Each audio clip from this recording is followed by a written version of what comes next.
Bueno, estamos todos de regreso, de vuelta. Vamos a iniciar con la sesión 1 de esta escuela doctoral, donde tenemos 2 trabajos programados. El primero es de Alejandra Cuadrana, titulado Empresas multinacionales, innovación y semillas transgénicas, estudio de caso sobre filiales instaladas en Argentina 2015-2020, y comenta Marcela Amaro Rosales y María Isabel Sánchez Pazmiño. El siguiente trabajo, bueno, lo presentaré cuando terminemos con el trabajo de Alejandra. Alejandra, 20 minutos, y para que después demos suficiente tiempo para los comentarios e intercambio con el resto de los participantes. Ya puedes compartir tu pantalla y tienes pues la sala virtual, ¿no? O el micrófono, no sé cómo le vamos a decir. Ahí les pido si me confirman si se ve bien la presentación. Y listo, ya la vemos. Ok. Yo no los veo, así que cualquier cosa, si me paso con el tiempo, me avisan, por favor. O cuando me queden unos 5 minutos.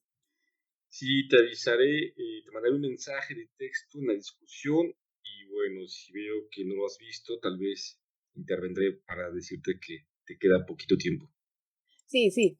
Sí, mejor si me lo decís por audio porque yo veo la pantalla completa con Ok, la presentación. ok. Así que no es molestia que me interrumpas para eso. Bueno, ¿arranco?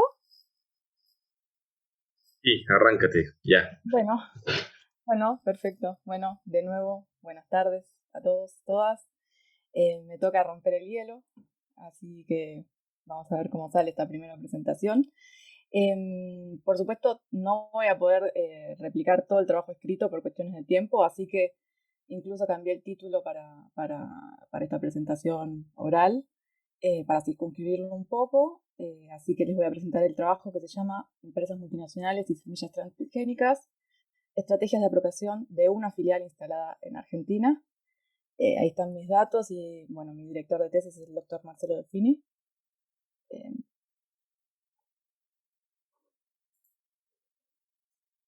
Ahí cambié la pantalla. Bueno, en primer lugar, mostrar un poquito cuál es el recorrido que planteo mostrarles hoy. En principio, algunos datos contextuales sobre el problema de investigación, porque es relevante este tema. Y luego algunas discusiones más particulares que tienen que ver con la innovación y estrategia de apropiación de los beneficios de esa innovación. ¿Cómo se da eso en el caso de las semillas?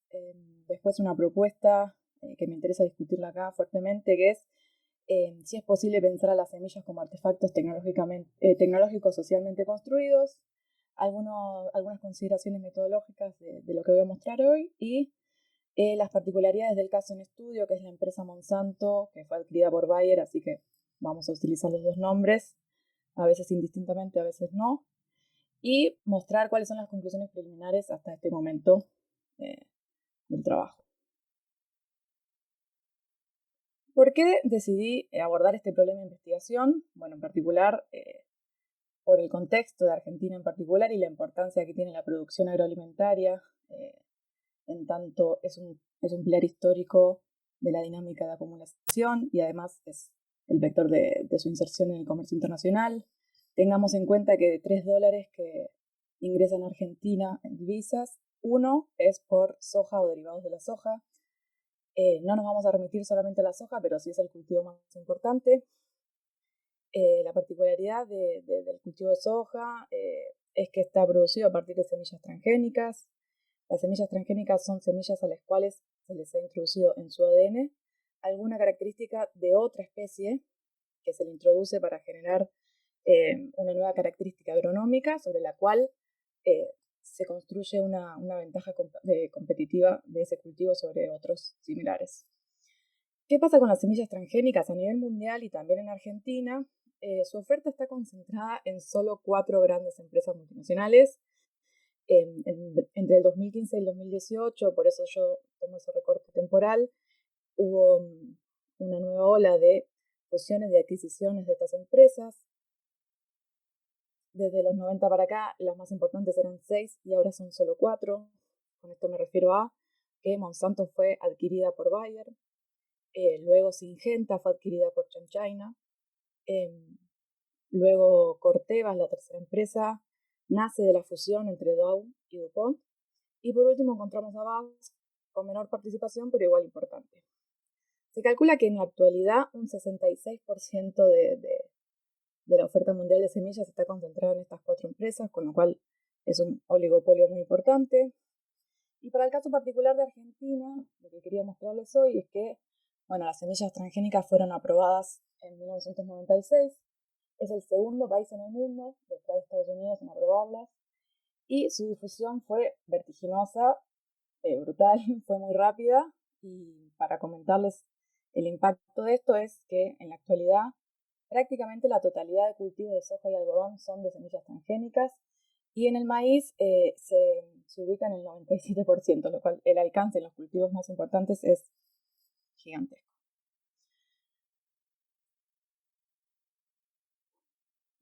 Siguiendo un poco la literatura sobre la innovación, lo que me encontré es que las firmas innoven. En este caso nos referimos a que las firmas, las empresas logren un producto que tenga incorporado un evento biotecnológico, que esa es la semilla transgénica. No implica directamente que logren apropiarse de los beneficios derivados de este nuevo producto tecnológico. Por lo tanto, lo que inicialmente era mi objetivo general contemplaba estudiar la dinámica de innovación de las filiales, teniendo en cuenta su inserción en un país periférico como la Argentina.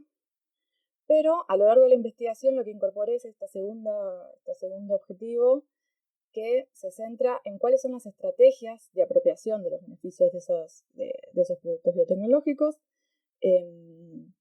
porque toman una relevancia muy importante que ya les voy a ir comentando. La literatura sobre las estrategias de apropiación lo que hace es clasificar estos mecanismos y acciones a los que las empresas recurren para asegurarse su posición en el mercado y que no lo imiten otros competidores, por ejemplo. Lo clasifican en primer lugar en 2 grandes grupos, mecanismos legales y mecanismos extralegales. Dentro de los legales, los más conocidos son las patentes, que le da mediante el cual los estados le reconocen a esa firma o a ese inventor un derecho exclusivo sobre ese producto por un periodo de tiempo que suele rondar los 20 años. Y otra expresión legal sobre los derechos de propiedad intelectual es la forma licencia, en la cual este inventor le puede otorgar a otras firmas el derecho de comercializar ese producto, sea exclusivo o no, pero eso ya tiene que ver con contratos entre privados. Y luego, entre las estrategias de apropiación extralegales, por no tener un mejor nombre, encontramos una heterogeneidad de mecanismos que pueden ir desde el secreto industrial, el mover primero o los activos complementarios. Dentro de los activos complementarios también existe una heterogeneidad de mecanismos que suelen diferenciarse entre comerciales y productivos. Y vamos a hacer foco en lo que son estos activos complementarios, particularmente para el sector de semillas. ¿Cuáles son algunas de las particularidades de la innovación en semillas? Yo en el trabajo hago un pequeño recorrido histórico que va hablando de cómo el mejoramiento de las semillas acompaña a la agricultura desde hace 10.000 años. La agricultura va de la mano de la sedentarización y de la evolución hacia civilizaciones que se pueden establecer, abandonar el de ser nómades para pasar a ser sociedades que se instalan en algún lugar y poder vivir de los alimentos que producen. Y en ese recorrido muy largo históricamente hay 2 hitos tecnológicos muy importantes que se dan en el último tiempo. En primer lugar, la hibridación y después los derechos de propiedad intelectual. No quiero detenerme mucho en esto, pero hay que tener en cuenta que producir semillas implica su propia reproducción. O sea, yo recolecto las semillas del grano de un cultivo que luego vuelvo a utilizar en un nuevo ciclo productivo. Esto facilita, digamos, la reproducción porque la información genética pasa del primogénito a sus sucesores. Entonces, lo que ocurrió en la primera mitad del siglo XX es que se logró poner una barrera técnica a esta reproducibilidad que tiene que ver con la hibridación de los cultivos, que implica que se logró generar cultivos con muchos mayores rendimientos, pero que no lograban transmitir esa característica a su descendencia, por cuestiones biológicas que no quiero ahondar en detalles.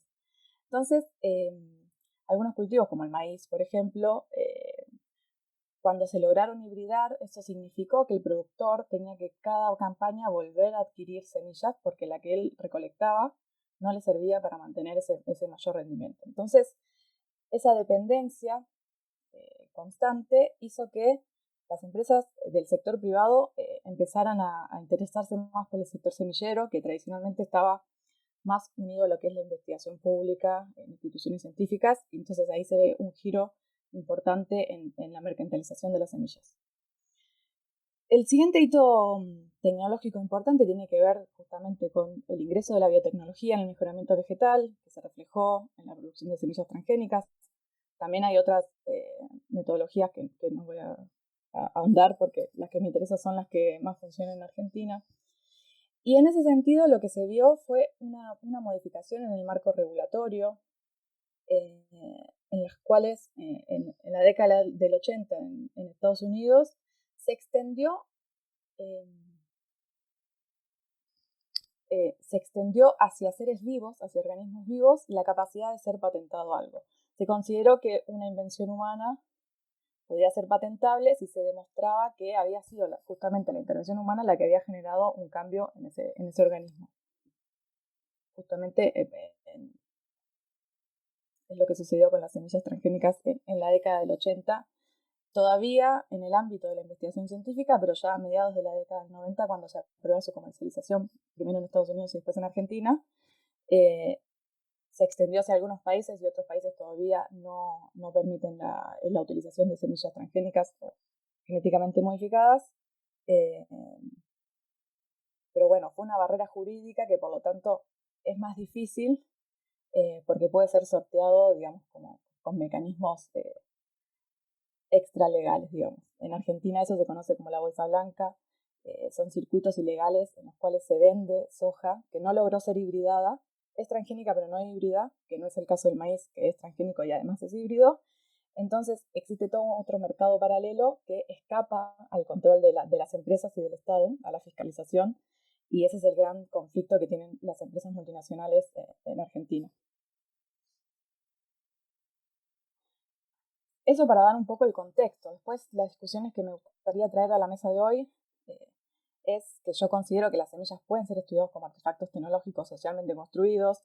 Esto pone en tensión, digamos, la distinción o la dicotomía entre naturaleza y sociedad, porque, bueno, las semillas forman parte de la naturaleza, pero yo creo que las semillas y la agriculturización fue delineando la trayectoria tecnológica y las características que fue adoptando los cultivos, que fueron respondiendo a las necesidades humanas. Y en este sentido, retomo lo que es el modelo de la construcción social de la tecnología de Pinch y Bisker, para resaltar que no existe un desarrollo lineal ni hacia el mejor diseño, sino que los artefactos tecnológicos son producto de las negociaciones y las confrontaciones entre distintos grupos sociales relevantes, que en virtud de la flexibilidad interpretativa, es decir, el sentido que esos grupos le dan a cada artefacto como una solución posible a un problema, va delineando las características tecnológicas que incorpora ese artefacto. Y en este sentido, lo que quiero recalcar es la asimetría de poder entre distintos grupos sociales relevantes, que en este caso vemos que las empresas multinacionales a nivel mundial lograron que las potencialidades de la biotecnología, que en un principio prometía que podía incorporar casi cualquier característica en los nuevos cultivos, en su trayectoria efectiva lo que se vio es que las semillas transgénicas se concentraron en dos características. Por un lado, la resistencia a insectos, por otro lado, la tolerancia a herbicidas específicos como el glifosato. Por lo tanto, mi hipótesis es que fueron las empresas y sus intereses económicos en poder asociar una semilla a un determinado agroquímico el que fue dándole las características a los cultivos que conocemos actualmente, que podrían haber sido otros, en respuesta a las demandas de otros grupos sociales. En este caso en particular les vengo a traer el caso de una filial en particular, que es Monsanto Bayer. En mi tesis uso un abordaje cualitativo que por supuesto está complementado con otros tipos de datos cuantitativos, pero no es lo más importante.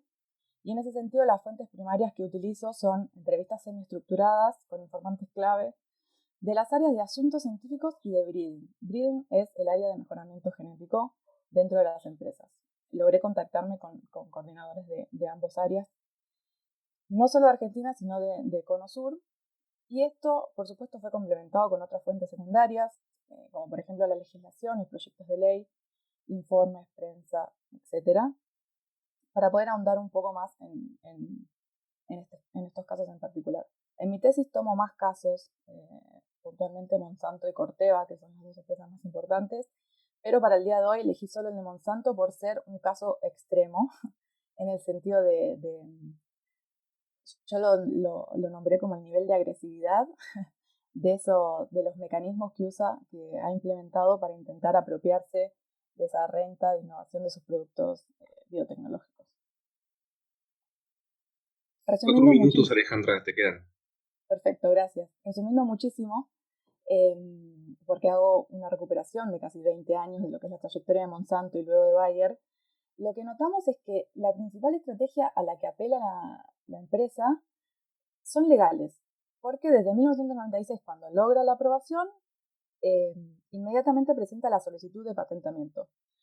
No logra obtenerla, con muchas idas y vueltas, este conflicto termina en la Corte Suprema de Justicia de la Nación, que después de dilatar esta cuestión, a los 23 años de le pedida la solicitud, dice, bueno, a esta altura es inoficioso nombrar al respecto porque ya no tendría efectos la patente, ya se habría cancelado, así que zanjó la discusión de una manera utilizando dilación jurídica. Entonces la empresa, paralelamente a esta pelea legal por el reconocimiento de las patentes, también utilizó estrategias para modificar la ley de semillas que está actualmente en validez. Y también eso se ve mucho en los proyectos de ley presentados, más o menos desde el 2003 hasta la actualidad. Casi todos los años se abría la discusión, pero nunca se lograba concretar ningún cambio, a pesar del gran poder de lobby de las empresas. Y paralelamente, por los magros resultados que obtenía por estas vías legales, se empieza a observar cada vez otros mecanismos extralegales que tienen que ver con los activos complementarios comerciales, que en un principio incluyó regalías extendidas, que era una cláusula que se incorporaba en la compraventa de las licenciatarias, que iba en contra de la ley de semillas, pero que igual por unos años intentaron recuperar algo de su renta por esa vía. Luego en el 2015 Monsanto hubo un conflicto muy importante porque incautó embarques en Europa de harina de soja de origen argentino por no reconocer las patentes. Y en ese caso es muy relevante que fue el Estado argentino el que llevó adelante el litigio de la Unión Europea, haciendo propio los reclamos de los productores argentinos. 5 años después, Argentina le dieron la razón. Entonces, la empresa desistió con ese mecanismo. Otra acción muy recurrente ha sido amenazar con no introducir las nuevas tecnologías. Entonces, los productores se quejaban por no poder estar al alcance de sus competidores con respecto a la productividad que traían los nuevos eventos transgénicos que no incorporaban en la Argentina. Y por último, algo que surgió de la tarea de campo muy fuertemente es algo que nombramos el know-how regulatorio, que tiene que ver con todas las capacidades y recursos que la empresa destina a lograr el proceso de desregulación y aprobación comercial. Eso puede llevar entre 8 y 10 años y se calcula que puede llevar unos 100 millones de dólares, lo cual es gigante y es una barrera de entrada muy importante a nuevas empresas, lo cual redunda en la concentración que observamos y el fuerte liderazgo de estas empresas, que deja por fuera empresas de menor tamaño y, por supuesto, institutos de investigación públicos. Entonces, ¿qué conclusiones venía a presentar hoy? Bueno, primero que la producción de semillas transgénicas implica complejos procesos sociales, económicos, políticos, tecnológicos y culturales que lo ponen como un objeto de estudio para mí privilegiado. Luego que las semillas transgénicas pueden ser estudiadas como un artefacto tecnológico socialmente construido y que las semillas ponen en juego además, el problema de la apropiabilidad, que se trató de sortear tanto por la hibridación como por los derechos de propiedad intelectual. Y el caso en particular de hoy muestra cómo la estrategia de apropiación que adoptó la empresa, primero Monsanto, después Bayer, tomó sus características tanto en función del sector al que pertenece, por los problemas de apropiabilidad y de reproducibilidad de las semillas, pero también el contexto nacional de los productores nacionales. En este sentido, los mecanismos legales que se centraron en las disputas por patentes, en la disputa por la ley de semillas, yo lo leo como el conflicto que hay entre los intereses de los grandes capitales concentrados de empresas multinacionales con la burguesía agraria argentina por la apropiación de la renta de la innovación y el excedente de la producción. ¿Por qué? Porque yo leo que no muy explícitamente, pero que el Estado haya salido a defender a los productores implica una defensa de los intereses de la burguesía agroexportadora argentina, y los vaivenes que hubo por la discusión de la ley de semillas también muestra intereses cruzados a veces dentro de los mismos gobiernos, tanto el kirchnerismo, en el caso del macrismo fue más alineado con las empresas, pero nunca llegaron a cambiar la ley de semillas. Y por último, cerrar con la importancia de los mecanismos extralegales que vemos en el know-how regulatorio y que esa termina siendo la barrera de entrada más importante que marca la posición de liderazgo de estas empresas en el mercado mundial de semillas y también en el caso de Argentina. Bueno, muchas gracias. Espero no haberme excedido mucho. No, está muy bien. Marcela, te escuchamos con tus comentarios. Muchísimas gracias. Bueno, primero que nada, Alejandra, gracias por la presentación. Felicidades por el texto también que tuve la oportunidad de revisar. La verdad es que a mí es un tema que me gusta, que he trabajado por algún tiempo y en ese sentido espero darte una serie de ideas y sugerencias, ¿no? Algunas son dudas para que podamos dialogar sobre ello.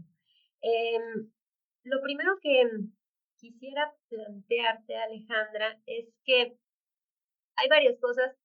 De pronto me da la impresión que el trabajo está planteado todavía como un rompecabezas que hay que ir armando y acomodar las piezas para que puedas tener como una explicación un poco más eh, coherente, ¿no? Y para que los que te estamos leyendo tengamos muy claro cuál es el objeto de la investigación. Te lo digo porque una de mis primeras sugerencias es que ni en el trabajo escrito ni en tu presentación pusiste la pregunta de investigación, lo cual hubiese sido súper importante porque yo me pregunté varias veces a lo largo de ambas cosas, tanto de tu presentación como del texto, qué era lo que te estabas preguntando. Uno puede intuirlo, ¿no? Cuando vas planteando el problema, ¿no? Y un poco el contexto, pero mi sugerencia uno es que siempre nos presentes tu pregunta de investigación muy claramente y el objetivo. Sugerencia también para el texto que esperemos que se pueda convertir en un capítulo del libro de resultados de esta escuela, es que igual, ¿no? Esté puesto muy claramente el objetivo y la pregunta de investigación. Una segunda sugerencia tiene que ver con el título mismo del trabajo, ¿no?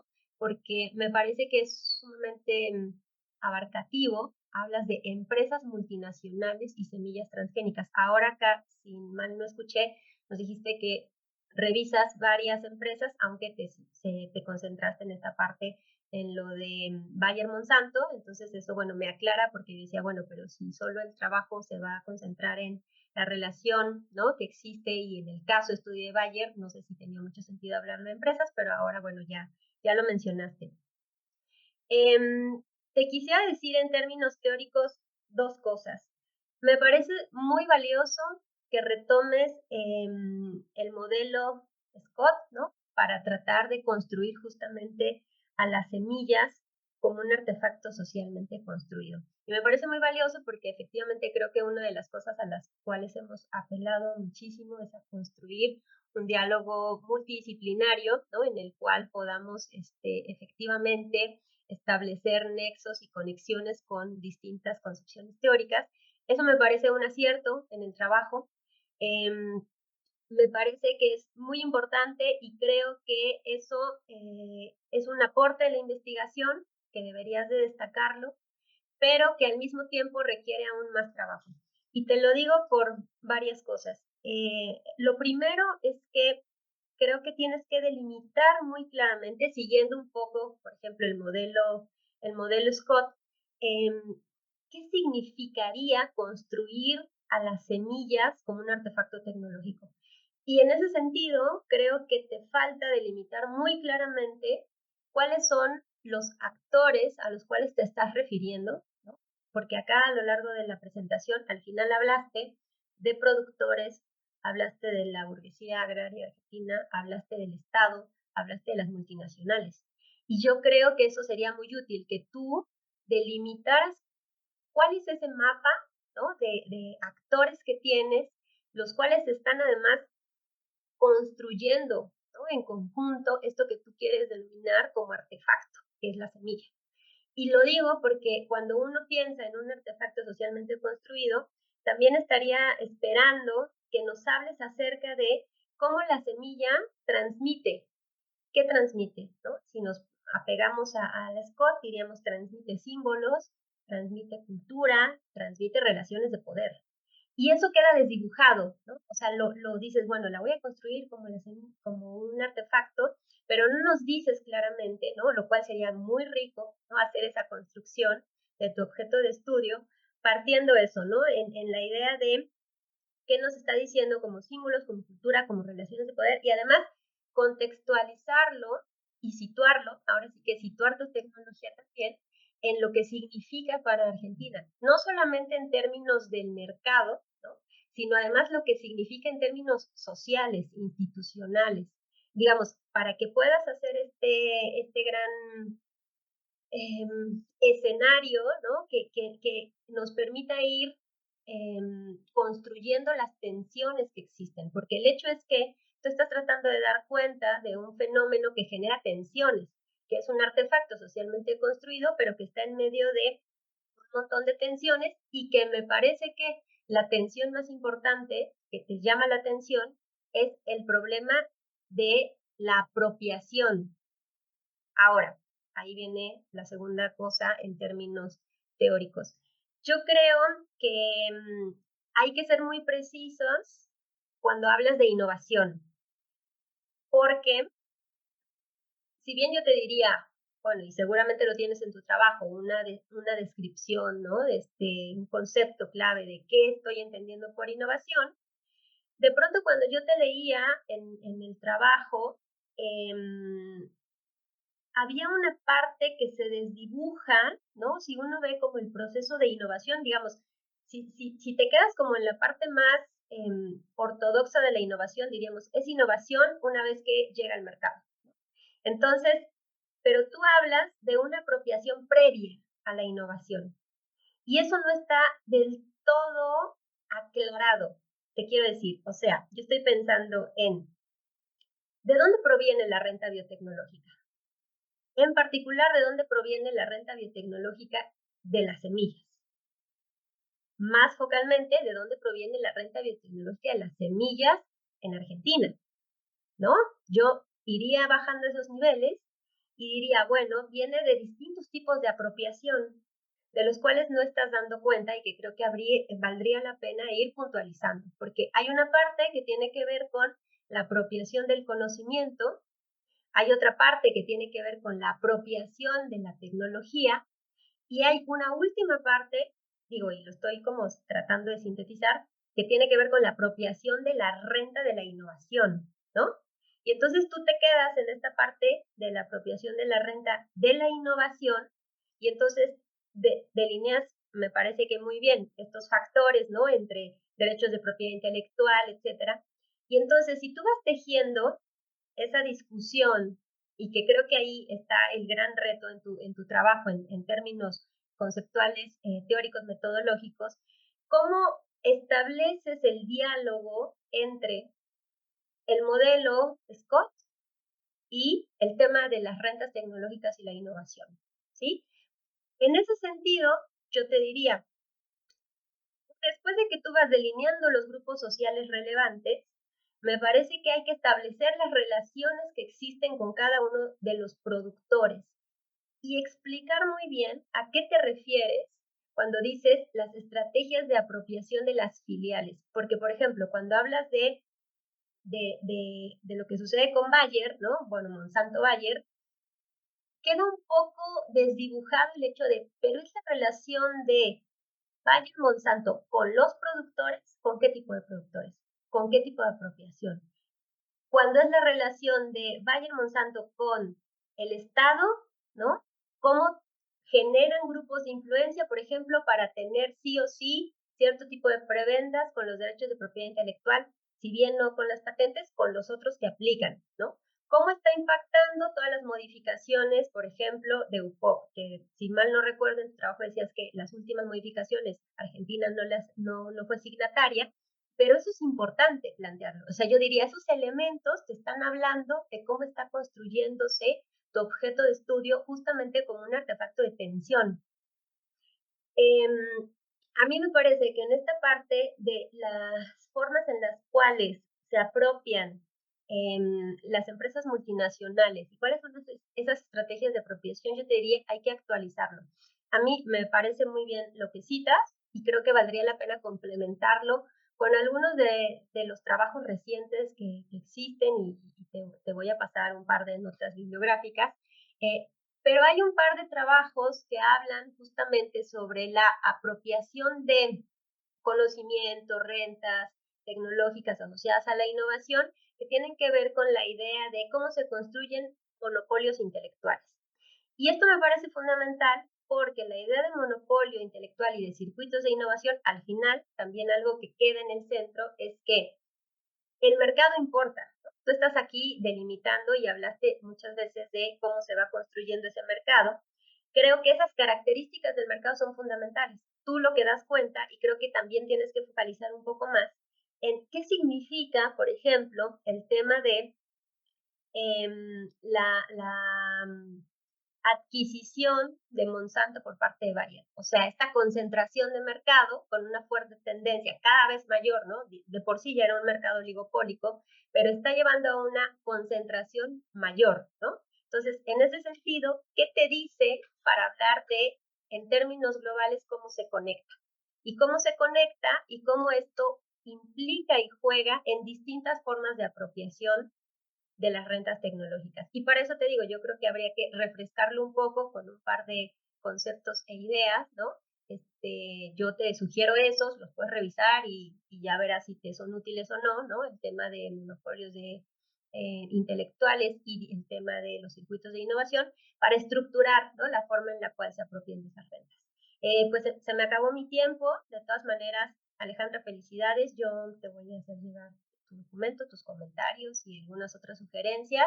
Y bueno, espero que esto sea de utilidad. Gracias, Alejandra. Gracias, Eduardo. Gracias, Marcela. Bueno, pasamos con María Isabel Sánchez Pazmiño. Muchas gracias, sí. Yo también tengo algunas cosas. La primera es felicitarle porque es un tema bastante apasionante y realmente mucha gente está estudiándolo por el interés colectivo que presenta.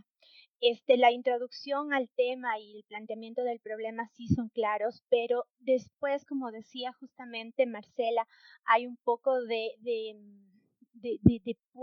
puntos no tan claros. En cuanto a la parte operativa, primeramente, sí me gustaría tal vez sugerirte que aumentes la cantidad de citas. Hay muchas hojas, incluso sin ninguna cita, son casi 20 hojas y no tenemos muchas citas. También desde el punto de vista operativo, en todas las citas solamente hay 4 que están en los últimos 5 años de la revisión bibliográfica. Como decía también Marcela, sí sería bueno actualizar algunas partes con nuevas posiciones y aspectos que se han dado en los últimos artículos. También ya entrando en la parte de la materia, en el tratamiento de las normas regulatorias no se habla de una iniciativa de semillas de código abierto. ahora es una tendencia bastante grande a nivel internacional que está justamente planteando el otro lado de lo que tú estás obviamente tratando, y sí existe ya un movimiento bastante grande, especialmente en nuestros países, con respecto a esta protección hacia nuestros agricultores. Y dentro de eso, abordar justamente, si los tratas en algún momento, nos dices que estás preguntándoles a una serie de comisiones de agricultores, asociaciones de agricultores, pero ¿cuál es la perspectiva social de ellos?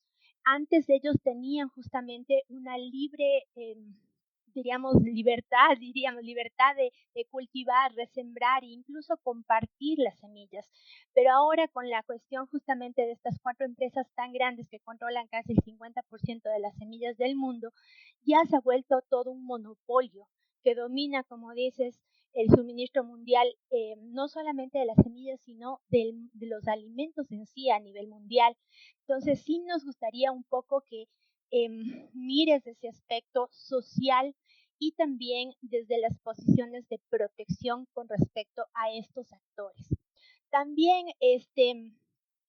esta nueva posición, hay varias posiciones nuevas, especialmente del 2021 a raíz de la pandemia, que lo llaman también a esto el nuevo neocolonialismo, que está destruyendo hasta cierto punto todas nuestras estructuras originales justamente de la agricultura y de la biodiversidad que teníamos en América del Sur. Y no solamente, como digo, en los países nuestros, sino incluso en el África y en otros países también de la periferia.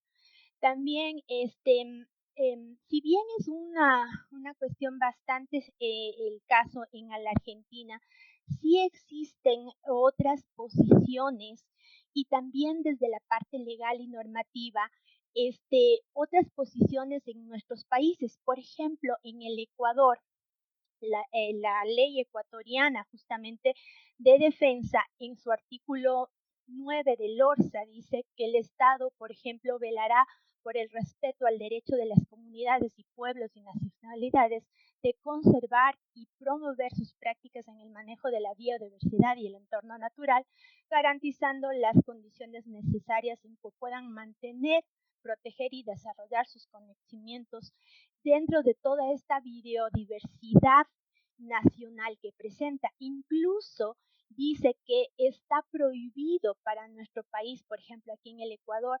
a la apropiación bajo cualquier tipo de patentes u otras modalidades de propiedad intelectual, el uso y la apropiación del germoplasta, las semillas y las plantas nativas, con el fin justamente de preservar los conocimientos ancestrales. Entonces, sí existen países dentro de nuestro mismo América del Sur que están preocupados justamente en protegernos de todas este tipo de monopolios o oligopolios de la parte de las semillas transgénicas. Adicionalmente a eso, existe también tal vez la necesidad, por ejemplo, de abordar otras aristas de las problemáticas en cuanto a los conflictos y tensiones que ya se tienen, no solamente a nivel de discursos y prácticas, a nivel de nuestros países latinoamericanos. Entiendo que en México también existe posiciones contrapuestas y que también están buscando proteger todos nuestros patrimonios culturales intangibles, en este caso, en muchos de los casos, para poder proteger a las semillas y a toda nuestra cultura ancestral. Entonces, yo creo que sí se puede aprovechar y valorar conocimientos agrícolas tradicionales y ponerlos en contraposición a lo que tú también estás teniendo como el desarrollo como tal de tu estudio.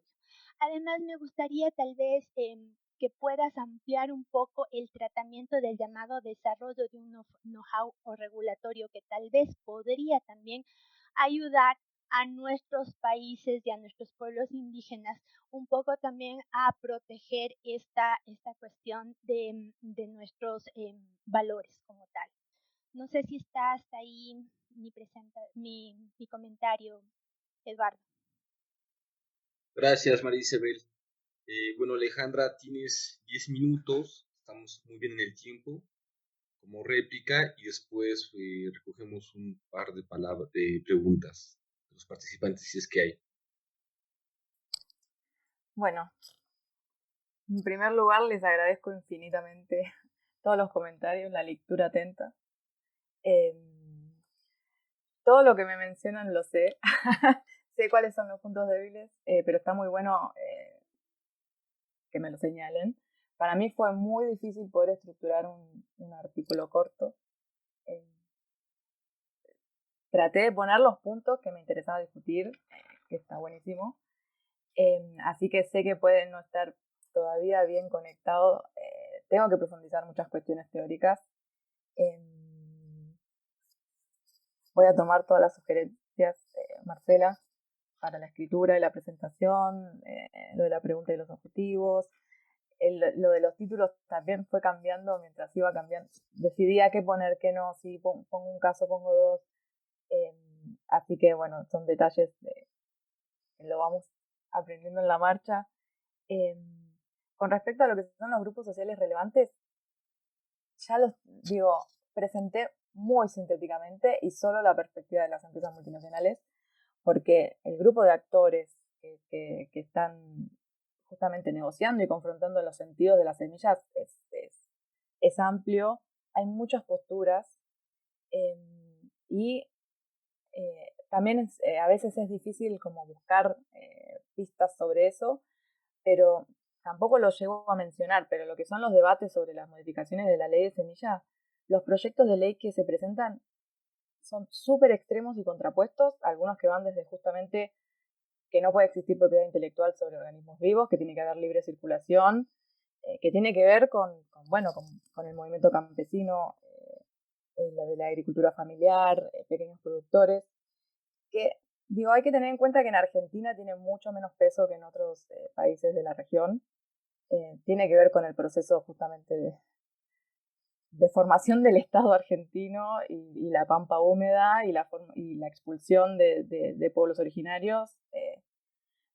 Por eso, digo, hay ciertas hipótesis de que por eso es en Argentina que se introduce la semilla transgénica en el 96, porque digo, los productores, eh, los grandes productores, que también me falta delimitarlo, pero son los grandes productores agroexportadores, grandes terratenientes, eh, se prendieron muy rápido porque solo ven rendimiento, digamos, generación de divisas, rendimiento, producción indiferenciada, digo, producción de commodities como si diera lo mismo.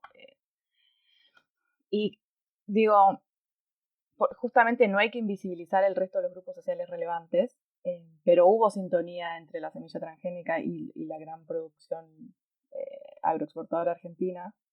Eh, y es muy diferente a lo que es otros países de la región. Digo, Brasil aprueba los transgénicos después, pero también es el segundo productor mundial de productos transgénicos. Tiene Estados Unidos, después Brasil, después Argentina. Pero países como Ecuador, Bolivia, México, Perú, digo, las discusiones son mucho más fuertes. Por eso también quería resaltar esa excepcionalidad del caso argentino, sobre todo pudiendo compartir con gente de otros países de la región, porque a veces para los argentinos lo damos como por sentado y no, para nada. Y sí, no lo recupero, pero sí trabajo mucho en lo que son, en reconocer estos otros grupos sociales relevantes. Y otro caso que tampoco llegué a tocar, pero es que en Argentina se está discutiendo la aprobación de trigo transgénico. Y eso sí prendió muchas más alarmas en la sociedad porque es consumo directo humano. En cambio, cuando hablamos de soja, que se exporta como alimento para producción animal china, bueno, nadie le preocupa mucho las consecuencias en la salud del producto transgénico, aunque sí nos comemos los impactos negativos de los agroquímicos, etc. Pero digo, el producto soja no tocó ninguna fibra sensible en la sociedad y ahora con el trigo transgénico sí. Todavía no está aprobado porque digo, nuestro principal destino de exportaciones de trigo es Brasil, entonces hasta que Brasil no apruebe, Argentina no aprueba el uso. Pero sí se están viendo reacciones más fuertes en la sociedad ahora, en este caso. No lo llevo a tocar, pero bueno, pero lo que me pasa es que mi objeto de estudio se sigue renovando. Yo quiero darle un corte, pero aparecen nuevas cuestiones que quiero incorporar. Y sí, con respecto a la incorporación de aportes teóricos más actuales, sí, obviamente tengo que revisar, así que Marcelo, lo que me puedas pasar, más que agradecida. ¿Qué más?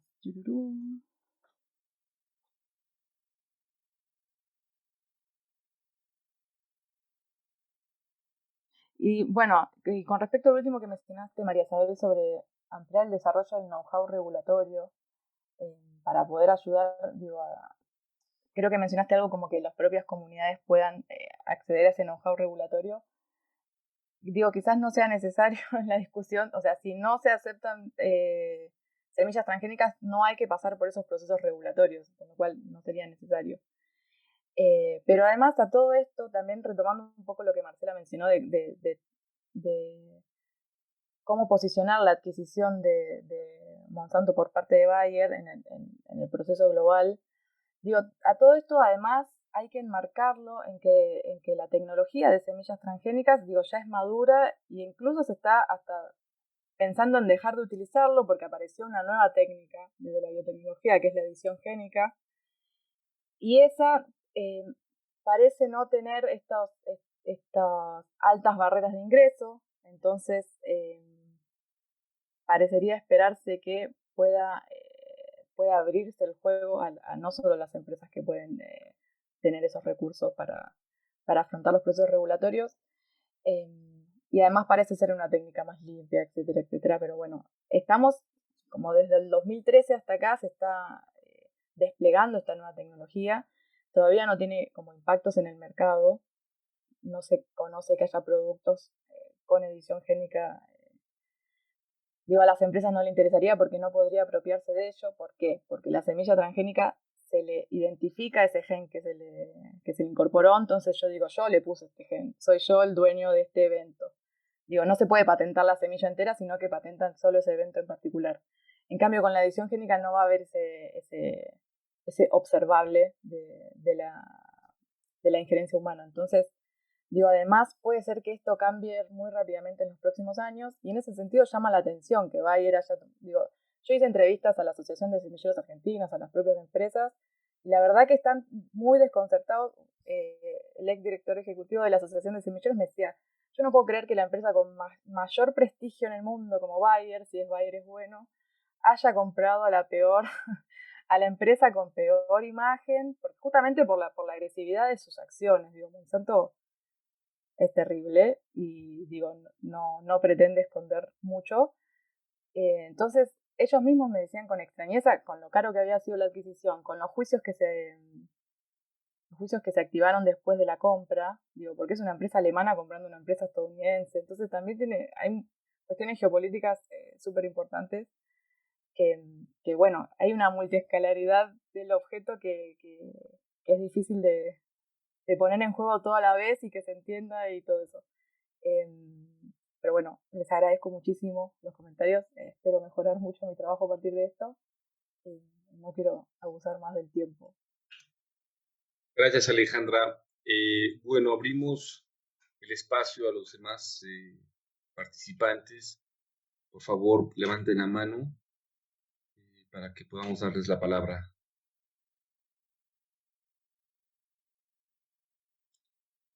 Ok. Sandra, te escuchamos y después a Evandro. Bueno, ante todo felicitar a Alejandra. Bueno, somos del mismo país, así que compartimos esta realidad que está planteando. Y yo me quedé pensando en algo que sugería Marcela sobre los sujetos, la falta de definición o la complejidad, ¿no? De cuando hablas de un modelo Scott de hacer más focalización en los sujetos. Si vos habías podido tomar, porque por ahí también entiendo que a mí me pasó más o menos igual, que es difícil trasladar el plan de tesis a un artículo de 20 páginas. Entonces es como que vas priorizando, te entendí por ese lado. Pero en cuanto a los sujetos, si pudiste tomar los medios de comunicación como sujetos, que fueron tan relevantes teniendo en cuenta el tema justamente, ¿no? De cómo los medios muchas veces están financiados por las mismas empresas.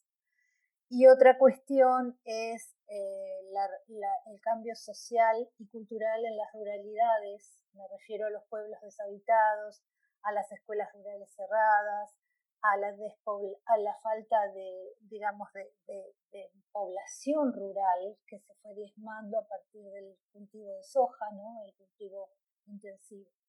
Esas cuestiones. Gracias.